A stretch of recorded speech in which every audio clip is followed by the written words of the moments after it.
Hello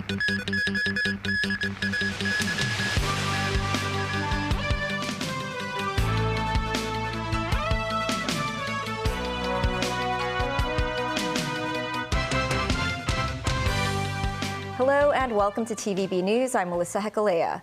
President Xi Jinping met with Chief Executive John Lee during his duty visit to Beijing. The president said the central government is confident in Lee and the SAR government's work and offered his condolences to the victims of the Wangfuk court fire. Timothy Lee tells us more.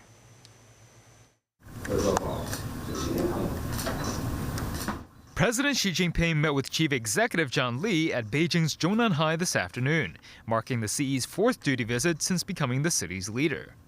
The president fully affirmed the work of Lee and the SAR government. President Xi said Lee led Hong Kong with determination, ensured national security, and achieved development for the city's benefit over the past year. Xi noted the success of the 8th Legislative Council election, adding that the SAR government actively integrated the city into the nation's overall development. President Xi also expressed his sorrow over the recent Taipo fire and offered his condolences to the victims and the firefighter who perished in the line of duty. Speaking on the 15th five-year plan, the president instructed Lee and the Hong Kong government to actively connect with the plan. 感谢习主席高度重视。 Lee thanked the president and the central government for their consistent care and support for Hong Kong, and promised to do the utmost for the follow-up work in Taipo. He noted that SAR authorities have strived for goal-oriented governance and deepened reform over the past year. He said the government may no longer be in deficit this year following the government and society's efforts. Lee also said the success of the December 7th LegCo elections indicated the Hong Kong community's determination for reform. Also in attendance today were the nation's top officials, including Premier Li Qiang and Vice Premier Ding Xuexiang. Timothy Lee, TVB News. The Yau Ma Tei section of the central Kowloon bypass opens this Sunday at 10 a.m. Drivers will be able to travel between Yau Ma Tei and Kowloon Bay in just 5 minutes. It will be toll-free until the entire bypass is fully commissioned next year. Samantha Lee gives us a preview. The central Kowloon bypass, designed to vastly save drivers' time, will be commissioned in 2 phases, with the Yau Ma Tei section making its debut Sunday morning.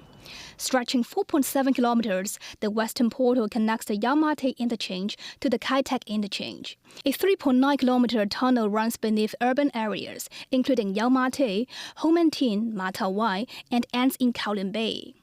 The transport officials expect the peak hour journey time will be shortened from 30 minutes to 5 minutes. We expect that with the commissioning of the central Kowloon bypass Yau Ma Tei section, the alternative routes in the central Kowloon will be relieved, but at the same time, the central Kowloon bypass will serve fast alternative routes in the community. So are drivers excited about it? This van driver says the new route will be much more convenient for him to get to the West Kowloon side. While he is not yet familiar with the setup, he thinks he will adapt to it quickly. The bypass offers a route that goes underneath BC urban central Kowloon. The tunnel section required about 2,400 controlled blasts while protecting 240 structures above, including hospitals, schools, historic structures. The bypass is close to 7 MTR lines, with the nearest point between the tunnel and railway structure just 3 meters apart. Of course, we need to do a lot of monitoring in terms of noise, dust, and also the vibration induced throughout the whole construction period. And definitely, we need to ensure the safety of the public properties as well as those tunnel lines, MTR lines nearby. The central Kowloon bypass Yau Ma Tei section is a large-scale project involving the construction of flyovers, a drill and blast tunnel, and underwater tunnel. It took 8 years to complete and cost over $40 billion. Samantha Lee, TVB News. Former media tycoon Jimmy Lai was convicted on all 3 charges in his landmark trial yesterday, including violating the Hong Kong national security law and colluding with foreign forces. The DAB party and the Federation of Trade Unions today protested against the reaction of foreign governments.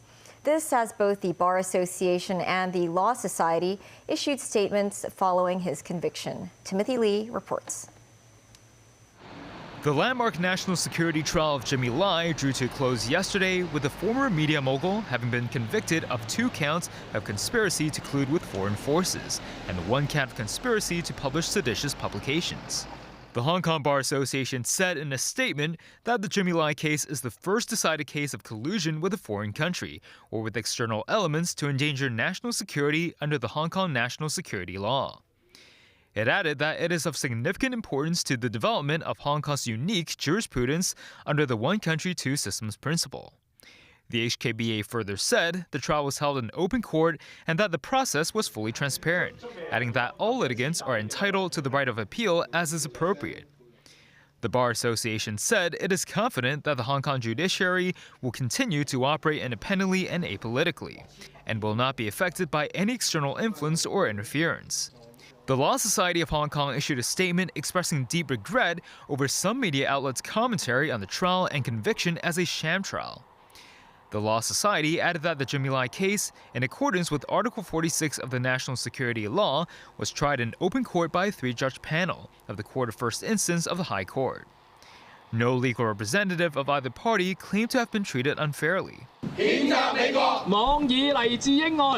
Meanwhile, the Democratic Alliance for the Betterment and Progress of Hong Kong submitted a petition at the U.S. Consulate General, criticizing Washington and a number of Western countries for slandering Hong Kong's judiciary. The Hong Kong Federation of Trade Unions staged a protest outside the British Consulate General, calling out British authorities for its defense of Jimmy Lai and his national security crimes. Timothy Lee, TVB News.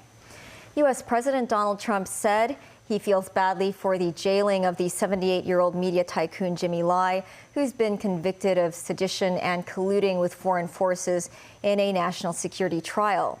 Meanwhile, China's foreign ministry bristled at criticism from certain countries over the verdict and condemned their blatant interference and smearing of Hong Kong's judiciary. Danny Cho has more. Donald Trump made a brief comment about the conviction of Jimmy Lai when asked by a journalist at the White House on Monday. It's believed he referred to a meeting with President Xi Jinping back in October in which he brought Lai's case up. Sir, Jimmy Lai was convicted today in Hong Kong. Do you have any reactions? I feel so badly. I spoke to President Xi about it, and I asked to consider his release. He's not well. He's an older man, and he's not well, so I did put that request out. We'll see what happens. Okay? Trump, who had vowed to do his utmost to save the Hong Kong publisher, stopped short of suggesting new actions to secure his release. In a statement, U.S. Secretary of State Marco Rubio urged Hong Kong authorities to free Lai on humanitarian grounds. The UK has made similar appeals, with Foreign Secretary Yvette Cooper telling Parliament that Lai was targeted for peacefully exercising his right to freedom of expression. She added the Chinese ambassador had been summoned to underline her country's position in the strongest terms. The European Union, Canada and Australia have also denounced the verdict. In Beijing, the Foreign Ministry has described those overseas criticisms as brazen defamation and smearing of Hong Kong's judicial system. A spokesperson for the Office of the Commissioner of the Ministry of Foreign Affairs in Hong Kong said it is evident that Lai was a key planner and participant in a sinister plot to destabilize the SAR and served as an agent and pawn of external anti-China forces. The Chinese embassy in London strongly opposed and condemned Britain's response of what it regards as blatant interference in China's internal affairs. It said the move tramples on the rule of law and seriously violates the basic norms governing international relations. Danny Zhou, TVB News.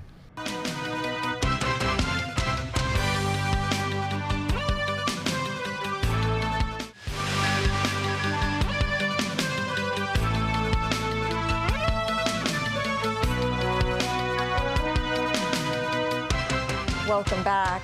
Australia's Federal Police Commissioner Chrissy Barrett said the mass shooting in which 15 people were killed during a Hanukkah celebration at Sydney's Bondi Beach was a terrorist attack inspired by Islamic State. This as New South Wales Premier Chris Minns defended the police response to the shooting. The New South Wales Police acted with bravery and integrity. They didn't take a backward step. They engaged the gunman on the footbridge with handguns.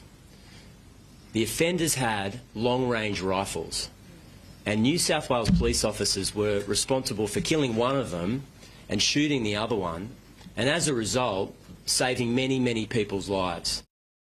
Meanwhile, mourners continued to pay their respects at a vigil to the victims of the shooting. At least 15 people died in the attack, which has fueled criticism that Australian authorities are not doing enough to combat a surge in anti-Semitic crimes. There are 25 people still being treated in hospital after Sunday's massacre, 10 of them in critical condition. 3 of them are patients in a children's hospital. This year, Vietnam is among video sharing platform TikTok's fastest growing markets in Southeast Asia. In our 4th episode of our series Visions of Vietnam, Jackie Lin spoke with the platform's Vietnam spokesperson and content creators to understand how the app is reshaping the Southeast Asian nation and its people's perceptions towards Hong Kong. Hello mọi người, hôm nay mình sẽ review. Vietnamese content creator Adam, a university lecturer by profession, started sharing his travel experience on TikTok 5 years ago. Chào mừng đến với Hồng Kông, một thành phố sôi động. Several of his most watched videos feature Hong Kong, which have helped him strike a chord with viewers and build a following of over 125,000. To promote Hong Kong beauty and Hong Kong product. I also met a lot of friends. Like TikToker from Hong Kong, so we collaborate together. Another Vietnamese beauty influencer, Emma, says the platform helps her stay on top of makeup trends across Asia, Hong Kong included. Sản phẩm của em thì đến từ rất nhiều nước, ví dụ như kiểu Việt Nam, Hàn Quốc, Trung Quốc, Hồng Kông. Ví dụ như cái lens mắt em đang đeo này là đến từ Hồng Kông. In recent months, Vietnam has shaped up to be one of the app's fastest growing markets in Southeast Asia with more than 70 million monthly active users. Vietnamese user actually is very creative. We have more than 70% of them engage daily on the platform, which means they not just consume the content, but also very actively creating content. Another priority is to buoy the local economy through its e-commerce arm. We have trained for over 15,000 seller, farmer, and SMEs in Vietnam through online and offline training over the year. Marketing Associate Professor Tuan Quang Phan from the Business School of the University of Hong Kong says such social media platforms have helped facilitate Vietnamese understanding towards Chinese cultures and brands. The Vietnamese are now very curious about what is this place that's up north, their northern neighbor. They hear about a lot of things, but they also see a lot of technology, a lot of great things coming out of China and out of Hong Kong. So we see, of course, TikTok being one of the most popular platforms, but we also see brands like BYD. We see like DJI, the drone company. It's not what maybe US or Western media might say. They give a different view, a different perspective. In October, the company also signed a memorandum of understanding with Vietnam's government to strengthen the country's digital ecosystem, support local businesses, and promote cultural exchange through the platform. Jackie Lin, TVB News, Vietnam.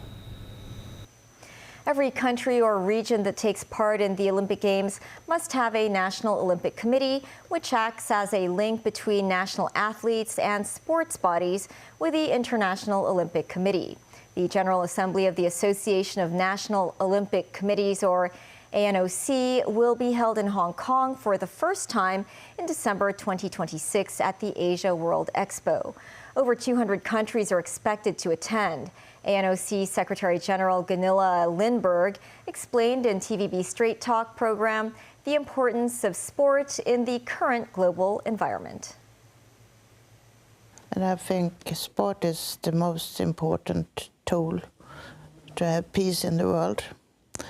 We have a world that is not very stable at the moment, unfortunately.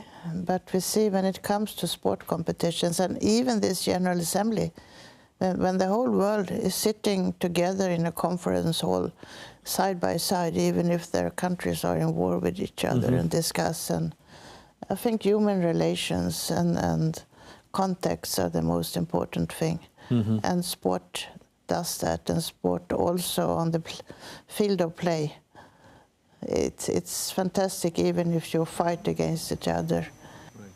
Lindbergh said during the General Assembly there will be discussions on topical issues such as anti-doping, sustainability, technology, and e-games.